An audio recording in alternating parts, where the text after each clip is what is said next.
You probably already knew that depending on the element of the dragon you're fighting, that dragon has a special attack. But what you probably didn't know is that for the Chemtech dragon, its special ability is that it gains an insane amount of attack speed as it gets lower on health. This isn't just a fun piece of trivia either.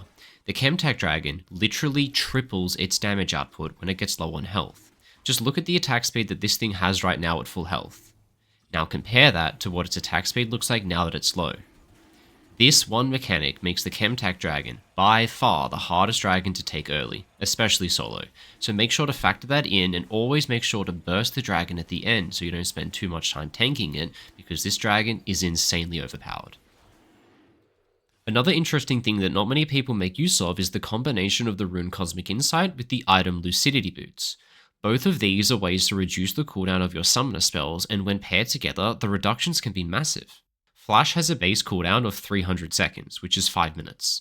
With Cosmic Insight, you can reduce the cooldown to be only 4 minutes and 15 seconds instead. Then with Lucidity Boots on top, your flash goes as low as 3 minutes and 44 seconds. This makes it so that you can have as much as a 1 minute and 16 second lower flash cooldown than that of your opponent, which is incredibly important on flash-reliant engaged champions like Diana, but most notably on engaged supports like Rel and Alistar. Very commonly, what I used to do in the pro leagues is opt to take this combination of Cosmic Insight and Lucidity Boots into enemy team compositions with a lot of immobile carries, who I could leverage my lower flash cooldown against. In the first fight, you simply trade flashes with your opponent by engaging onto them, and then take note of their flash cooldown. A couple minutes later, when my flash comes back up, I'm left with a window of over 1 minute where I now have a flash advantage over a immobile carry.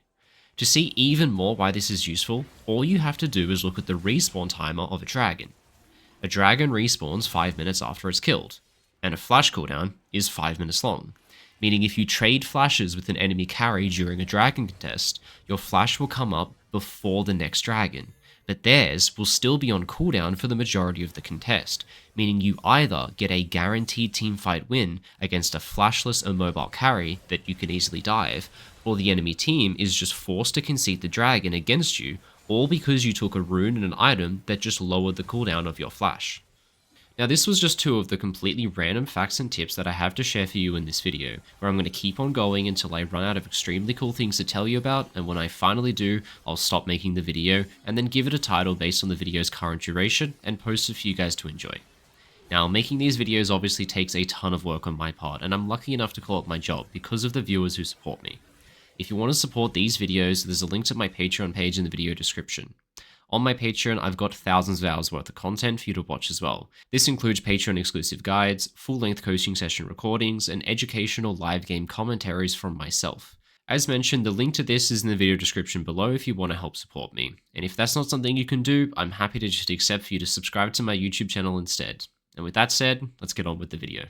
My name's Rogue and I played League of Legends professionally for 7 years. Now I'm a full-time content creator and coach for all ranks Iron through to Challenger. So if you want more information of what a coaching session with me will look like, you can find more information by following the link in the video description below. Let's start the video off with the rapid fire round. Firstly, Redemption is actually invisible to enemies if they don't have vision of the center point of where the item was cast, meaning that Redemption, when used slightly inside of a wall or inside of a bush where the enemy doesn't have vision, is literally invisible to them despite the fact that they are standing in it. You guys all know about the famous flash bait, right? Where you walk up to a wall, but you actually flash into the bush next to the wall, baiting your opponent to chase you the wrong way. Well, I have the counter to that. If you right-click your opponent and just take your hands off the keyboard, your champion will follow them, even if you lose vision. Here, when the enemy flash jukes by flashing into the bush next to me, my champion just knows where to go. Then, the next time around, where they really flash into the Baron Pit, my champion follows them that way instead. In fact, my champion continues to follow them for a really long time, despite the fact that I lose vision of them several times. At this point, I literally haven't touched my mouse in about 15 seconds. I tested this to see if it would go forever. Thankfully, it doesn't. It seems there's a set range that once the enemies get far enough away or you lose vision for too long, your character will just give up, stand still, and stop playing with map packs. Thank God. Now, you clicked on this video to see something random. Well, let's live up to that title. Now, normally minions walking out of base are ghosted, which means that they don't have collision with champions, and so you can't run into them in order to manipulate where they go. But this ghost doesn't apply to champion-made walls.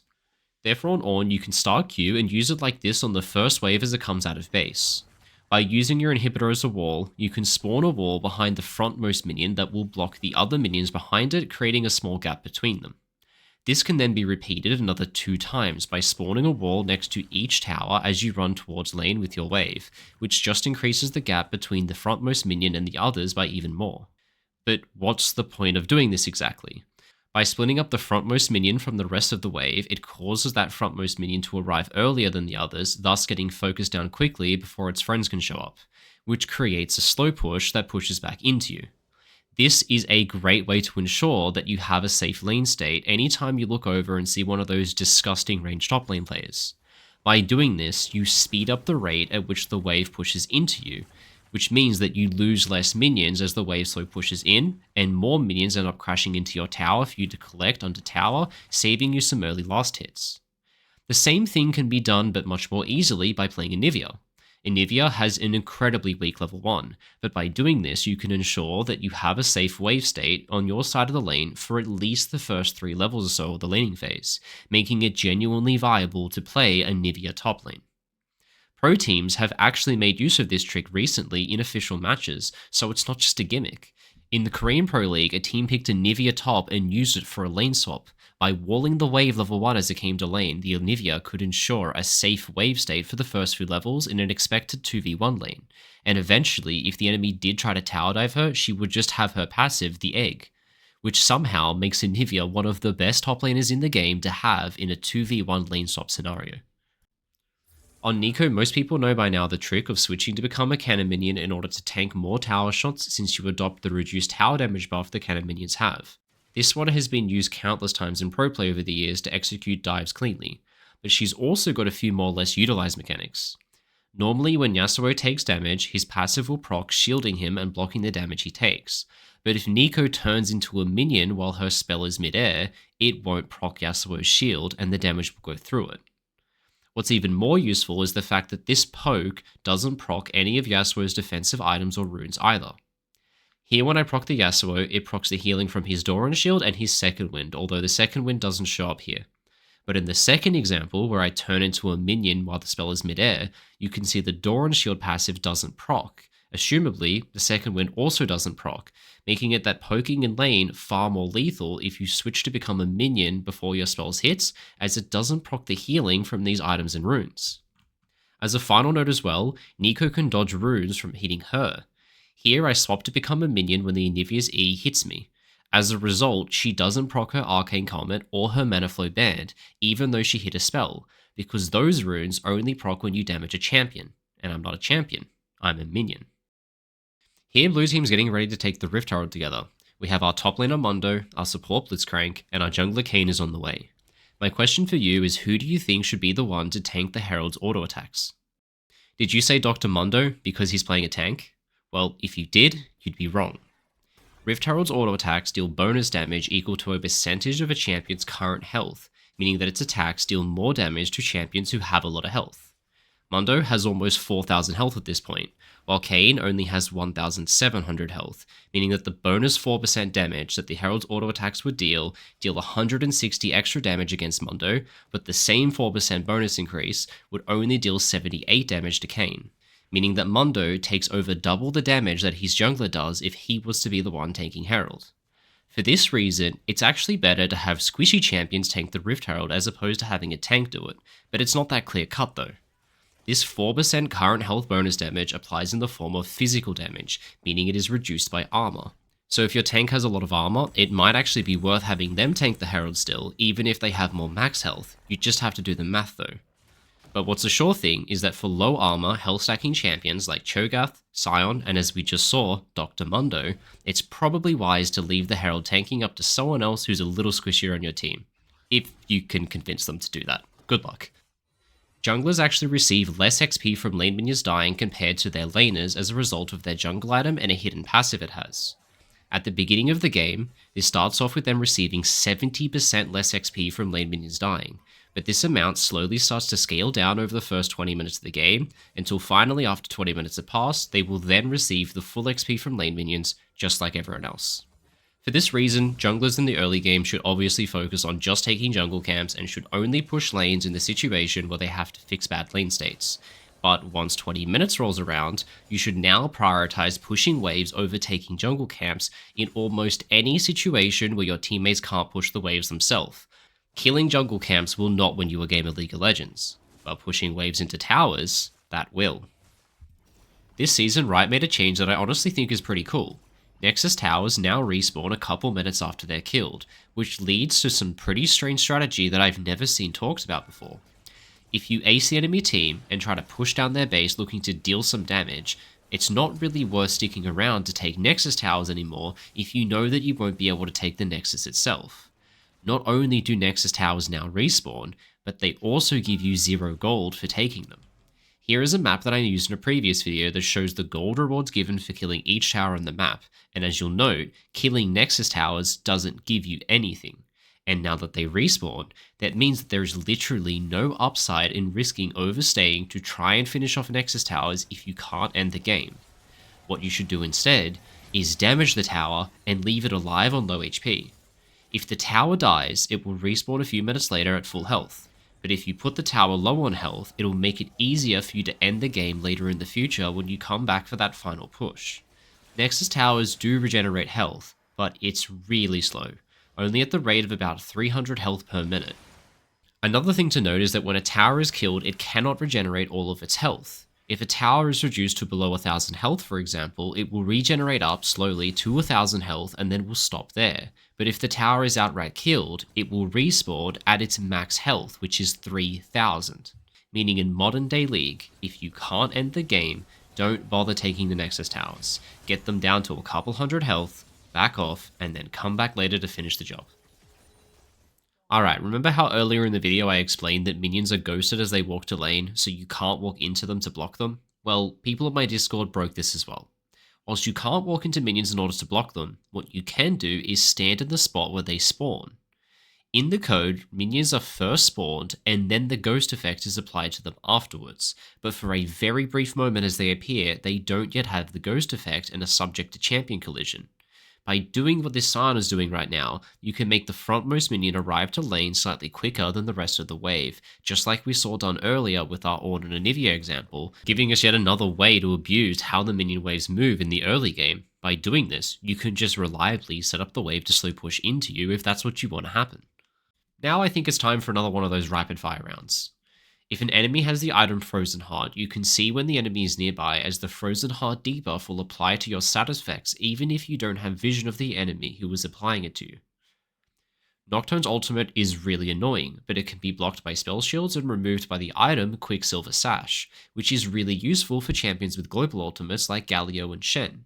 By using Quicksilver Sash, you can find which teammate is getting ultied by the Nocturne, and then you can ult in response to that now that you have vision of them and you can save your teammate. Selling Doran's items in League is giga griefing and should only be done in late game situations where you want to finish a completed item. Almost every item in the game sells for 70% of its purchase price, but Doran's items sell for only 40% of their purchase price. Not only this, but the stat efficiency of Doran's items is absolutely bonkers. The amount of stats you gain compared to the price you paid for those stats for a Doran's Blade is 161% efficiency, meaning you get far more health, attack damage, and lifesteal compared to the price you paid for it. You buy a Doran's Blade for 450 gold, but the stats of a Doran's Blade are worth 725 gold. As already mentioned, when you sell the Doran's Blade, you only get back 40% of what you paid, meaning you only receive 180 gold. Comparing the value of the stats that the item has compared to what you get from selling the gold means that by selling a Doran's Blade, you are effectively losing 545 gold worth of power anytime you sell your Doran's item. So PSA, do not sell your Dorans unless you're buying something really important, like an Infinity Edge. Otherwise, you're practically lighting money on fire and griefing the game. To finish off, I got a weird one. Normally when versing a champion with lifesteal or omnivamp, like Warwick or Aatrox, you will generally think that the best form of healing cut to buy is something like an Executioner's Calling. Which is true. This item does the job, but there is a hidden healing cut item that you have never thought about before. Death Stance. Death Stance passive causes 30% of the damage that you take to instead be dealt as true damage over the next 3 seconds, which effectively reduces the amount of lifesteal and Omnivamp that your opponent will heal for. Say an enemy has 10% lifesteal and they attack you dealing 100 damage. They will then heal for 10 health, as that is 10% of the damage they dealt. But if you have Death Stance, you don't take 100 damage. You take 70 damage, and you then take a further 30% damage over 3 seconds as a result of your Death Stance. So now when the enemy attacks you, they will only receive health back equal to 10% of the 70 damage they initially dealt, making it so that instead of healing for 10 health, they will instead heal for 7. Now, I'm not entirely sure if the enemy actually does receive the lifesteal of the 30% damage over time of Death Stance passive or not. I'm pretty sure that building Death Stance does literally cut out this lifesteal entirely, as the damage comes from the item, not the enemy champion. Someone will have to test this further, but either way it doesn't really matter, because in a worst case scenario where they do still receive the healing is delayed, which at a minimum gives you time to burst an opponent down before they receive that portion of their lifesteal, and in a best case scenario, if you manage to get a kill, it will remove the damage over time portion that you take entirely, which, if the enemy does lifesteal from it, would just remove the lifestealing that they get. But as I said, I'm pretty sure that this item just straight up makes it so they heal for 30% less with lifesteal and Omnivamp as a result of you buying this item. Now, I hope you enjoyed the video, because man, I enjoyed making it, and I learned a lot from this as well. If you want to keep on learning and improve your skill in League, as a final reminder, there are links in the video description to where you can schedule a coaching session with me yourself, with a duo, or even with your team. There's also a link to my Patreon, which I spoke about earlier in the video. Other than that though, thanks for watching guys, have a great day.